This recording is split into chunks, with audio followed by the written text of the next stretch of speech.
नमस्कार दोस्तों, मैं सरोज पांडे। आज से 3 दिन के बाद महाशिवरात्रि पर्व आ रहा है।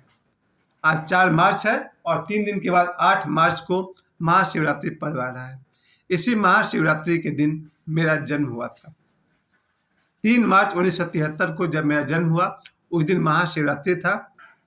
इसलिए मैं बचपन से ही भगवान शिव के ऊपर मनन, अध्ययन, ध्यान करने की कोशिश करता हूँ। भगवान शिव को जिस तरह से चित्र में या मूर्ति में दिखाया गया है, वो हम लोगों से, बाकी सभी से हट करके है। क्या कहना चाहते हैं ऋषि मुनि भगवान शिव के उस चित्र से, प्रतिमा से? थोड़ा थोड़ा समझने का प्रयास करें हम सब। जितना तक मैंने स्टडी किया है, जितना मैंने भगवान शिव को समझा है, पहली बात तो समझ में आती है कि उनके चित्र में दिखाया जाता है भगवान शिव को विध्वंस का ईश्वर कहा जा रहा है, विध्वंस का देवता कहा जा रहा है। क्योंकि ब्रह्मा, विष्णु, महेश, इन 3 रूपों में पहला रूप ब्रह्मा यानी कि जन्म देने वाले, दूसरा रूप विष्णु यानी कि पालन पोषण करने वाले, और तीसरा रूप होते हैं महेश यानी कि विध्वंस करने वाले। जिसका जन्म हुआ है वो कोई दिन रुकेगा और फिर उसका विध्वंस होगा। इस 3 डिपार्टमेंट में भगवान शिव को जो डिपार्टमेंट दिया गया है वो है डिस्ट्रॉयर यानी कि GOD, गॉड। भगवान शिव का जो रूप दिखाया जाता है, उस प्रतीक को समझने की कोशिश करें, क्योंकि किसी भी भगवान के प्रतीक में अपना अपना अर्थ होता है। जैसे ब्रह्मा जी के आप चित्र को देखेंगे तो उसमें उनका 4 सिर दिखाया जाता है और कमल के ऊपर वो विराजमान है, वगैरह वगैरह। आज हम लोग, चूंकि सोमवार है और अगले सोमवार से बहुत पहले ही महाशिवरात्रि आ रहा है, आज एक बार फिर से हम लोग समझेंगे भगवान शिव के चित्र से और मूर्ति से क्या अर्थ निकलता है। ध्यान दीजिए, उनके मंदिर के बाहर बैठते हैं नंदी जो एक बैल है। क्या दिखाना चाहते हैं ऋषि, क्या कहना चाहते हैं नंदी को दिखाते हुए? एक तो आप देखिए कि नंदी जो है वो मंदिर के सामने ही बैठे हुए हैं और मंदिर की तरफ मुख करके बैठे हुए हैं। कुछ दिन पहले मैं ओशो को पढ़ रहा था, वो बता रहे थे कि नंदी का अर्थ होता है जो प्रतीक्षा कर सके, जस्ट वेटिंग। भगवान शिव के मंदिर के सामने नंदी बैठे हुए हैं, मंदिर की तरफ मुंह करके, यानी कि प्रतीक्षा एक बहुत बड़ा गुण है। और जो शिव जी का वाहन है नंदी, उनका सबसे बड़ा गुण है वेटिंग।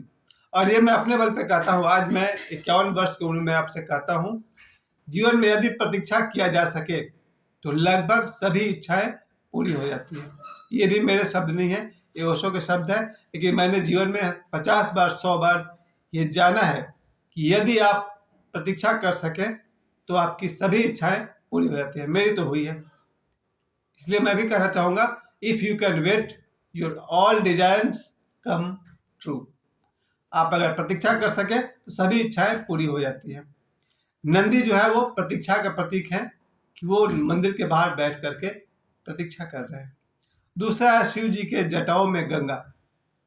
बहुत ही महानतम अर्थ इसका प्रतीक में बताया जाता है। शिव के जटा में गंगा दिखाया जाता है, यानी कि अगर यहाँ जटाओं से आप समझे तो हमारे मस्तिष्क में जो विचार है वे जटा के समान है। और जटाओं में गंगा मतलब जटाओं में पवित्रता, यानी कि विचारों में पवित्रता। यानी भगवान शिव के जो विचार हैं पवित्रता से भरे हुए हैं। जब भी कोई व्यक्ति को हम लोग कहते हैं ये शिव है, ये गुरु है, शिवोहम है, शिव जी का जटा में गंगा का मतलब उनके विचारों में पवित्रता।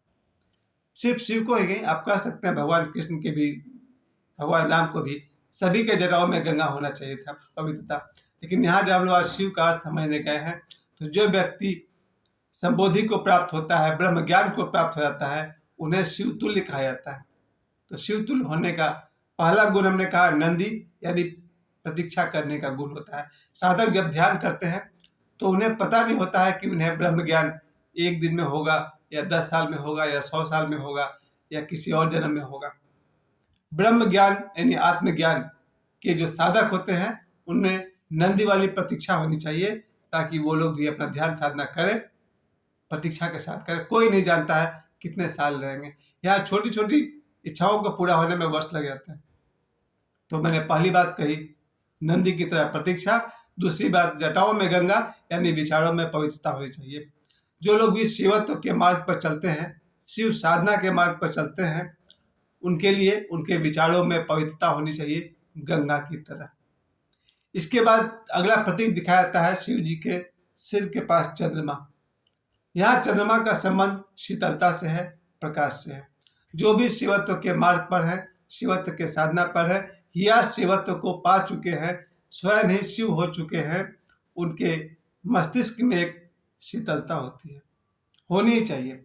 अगर हम सब संसारी लोग के माथा में गर्मी है, पैसे की गर्मी या फिर बल की गर्मी या फिर ऊंचे पोस्ट पर होने की गर्मी, तो शिव जैसे महानतम व्यक्ति का सिर में शीतलता होनी ही चाहिए।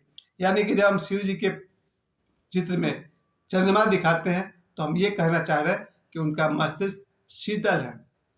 अगर कोई उनके तीसरे आंख को न छेड़े तो, if you don't disturb his third eye, अगर आपने शिव के तीसरे आंख को डिस्टर्ब नहीं किया तो शिव के जो अपना जो उनका बात करने का तरीका है, उनका जीने का तरीका है, वो शीतलता से भरा हुआ है। अगला प्रतीक आप देखिए, उनका हाथ में त्रिशूल है। त्रिशूल को लेकर कहा जाता है कि त्रिशूल में जो 3 आपको दिखाई पड़ते हैं कांटा जैसा, 3 शूल, ये 3 कांटे जो है दैहिक, भौतिक और आध्यात्मिक, 3 तरह के दुख हमारे जीवन में होता है। या तो शरीर का कष्ट होता है, या फिर मन का कष्ट होता है, या फिर साधना पथ में कुछ कष्ट आता है।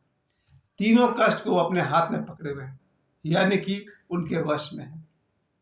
जो शिव होते हैं उनके वश में होते हैं ये तीनों प्रकार के दुख, भौतिक, आध्यात्मिक, मानसिक। तो जब हम त्रिशूल दिखाते हैं तो हम यही कहना चाह रहे हैं कि शिव के वश में है वो तीनों दुख। उसके बाद अगला प्रतीक होता है डमरू। उनके हाथ में डमरू है, यानी कि संगीत। जो भी शिव है, शिवत्व को उपलब्ध है, उनके जीवन में संगीत है। आमतौर पर हमारे जीवन में शोर होता है और शिव के जीवन में संगीत होता है। अगला प्रतीक होता है उनके गले में सर्प, सांप। सांप को लेकर के कहा जाता है कि सांप एक तरह से, ये मेरा नहीं, ये योगानंद जी का कहना था कि सांप जो होता है वो दुश्मन का प्रतीक होता है। जो व्यक्ति दुश्मन को भी गले लगा सकता है वही शिव है। यानी शिवत्व एक ऐसी अवस्था है जहाँ व्यक्ति शत्रु को भी गले लगा सकता है। तो ये अगला प्रतीक था उनका, शिव का, कि गले में सांप है। इसके अलावा आप देखेंगे रुद्राक्ष, उनके सिर पर जटाओं में रुद्राक्ष है, गले में रुद्राक्ष है, बाह पर रुद्राक्ष है, कलाई में रुद्राक्ष है। रुद्राक्ष भी एक प्रतीक है। और जहाँ तक अब तक ज्योतिष का कहना है कि प्रत्येक रुद्राक्ष में, चाहे वो 1 मुखी से लेकर के 21 मुखी तक, सभी रुद्राक्ष का अपना अपना गुण होता है। मेरे गले में इस समय रुद्राक्ष है 4 मुखी, 5 मुखी, 6 मुखी। ये जो भी रुद्राक्ष जो हम पहनते हैं इस समय भी मेरे गले में आप देख सकते हैं, ये 3 रुद्राक्ष हैं, 4 मुखी, 5 मुखी, 6 मुखी। ये जो गले में रुद्राक्ष, ये रुद्राक्ष, कुछ रुद्राक्ष का काम है आपको स्वस्थ रखना, कुछ का काम है आपको समृद्ध रखना, कुछ का काम है आपको कूल डाउन रखना, कोई काम करता है आपके हार्ट पर स्वस्थ रहे, कोई आपके ब्लड प्रेशर पर काम करता है। यानी शिव के गले में अगर आप रुद्राक्ष देख रहे हैं या पूरे शरीर में रुद्राक्ष देख रहे हैं, इसका एक अर्थ ये भी है कि प्रकृति की ये शक्तियां उनको स्वस्थ रखने में मदद कर रही है। इसके अलावा शिव का अगला प्रतीक होता है नीलकंठ। गले में जो आप देखते हैं उनका गला नीला हो गया है।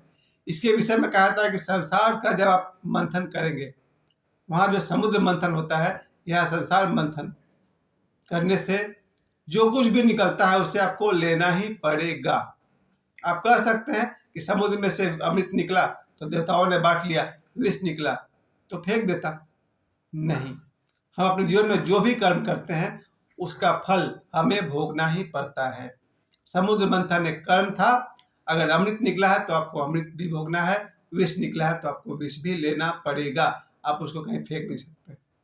हम अपने जीवन में जो भी कर्म करते हैं उसका शुभ और अशुभ से हम फल से भाग नहीं सकते। तो जब ये बात आई कथा में कि अमृत को तो देवताओं ने रख लिया, विष को कौन पिएगा, देवताओं ने कहा भाई हम नहीं पिएंगे, और जो राक्षस थे उन्होंने कहा हम भी नहीं पिएंगे, तो फिर कौन पिएगा? एक ऐसा व्यक्ति जो विष को पी भी सकता है और विष उस पर प्रभाव भी न कर सके, यानी कि भगवान शिव। उन्होंने विष को लिया और गले के पास रोक दिया, उन्होंने विष ले भी लिया और उसके नीचे उतरने भी नहीं दिया। यानी हम इस संसार के दुख को स्वीकार भी कर लें और वो हम पर हावी भी ना हो। यह है शिवत्व की एक परिभाषा। जिस तरह से शिव के पैरेलल जो भी हो जाते हैं, शिव जो हो जाते हैं, ऐसे ऋषि मुनि वो दुखों को, विषयों को ग्रहण तो करते हैं पर उन्हें वो अंदर तक नहीं लेते, उन्हें गले में रोकना आता है और नीलकंठ कहते हैं। इसके अलावा जो शिव पर सबसे बड़ा प्रतीक है वो है कि शिव के साथ पार्वती, ये बहुत बड़ा प्रतीक है। इसको समझना इतना आसान तो नहीं है, लेकिन कम से कम ये कह सकते हैं हर व्यक्ति की, हर स्त्री की आत्मा शिव है और शरीर पार्वती है, क्योंकि आत्मा शिव है, शरीर पार्वती है। इसमें जो पार्वती जी को 2 बार मरते हुए दिखाया गया है, एक बार सती रूप में, एक बार पार्वती रूप में। शिव जी को तो मरते हुए नहीं दिखाया गया। इतना तो कॉमन हम लोग भी जानते हैं कि शरीर मरता है, आत्मा नहीं मरती। शिव आत्मा है और शरीर पार्वती है। जिस दिन हम सब इस बात को समझ लेंगे कि हमारी आत्मा ही शिव है और हमारा शरीर ही पार्वती है, इसी आत्मा और शरीर के मिलन को शिव पार्वती का मिलन समझें। और जहाँ शिव कहते हैं बिना पार्वती के शिव शव है, बहुत साफ साफ बात है। आत्मा बिना शरीर के भी कुछ नहीं है और शरीर बिना आत्मा के कुछ नहीं है। यही मेरी अंतिम बात है। मुझे समय देने के लिए आप सभी को बहुत बहुत धन्यवाद। मैं फिर से कह दूं, शिव आत्मा है, पार्वती शरीर है।